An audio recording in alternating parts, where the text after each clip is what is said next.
1972 թվականի մարտի 14-ին Նյու Յորքում եղավ Կոպոլայի «Կնքահայրը» ֆիլմի պրեմիերան։ Այդ պահից սկսած այն հիմնովին վերափոխեց համաշխարհային կինեմատոգրաֆիան։ Գանգստերական ժանրը էժանագին մարտաֆիլմից վերածեց բարձր արվեստի եւ հիմք դրեց ժամանակակից հոլիվուդյան ֆիլմերի բիզնես մոդելին։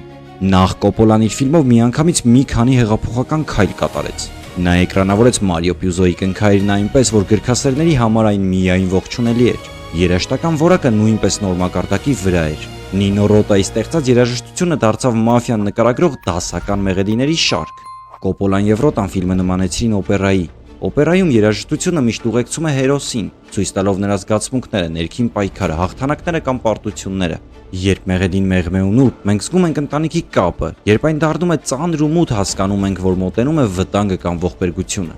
Իսկ ֆիլմի օպերատոր Գորդոն Ուիլսը հայտնի դարձավ որպես մթի արքա իր հեղափոխական լուսավորության շնորհիվ։ Նա ստվերը վերածեց պատմողական գործիքի, ցույց տալով, որ չերևացողը հաճախ ավելի ուժեղ է, քան երևացողը։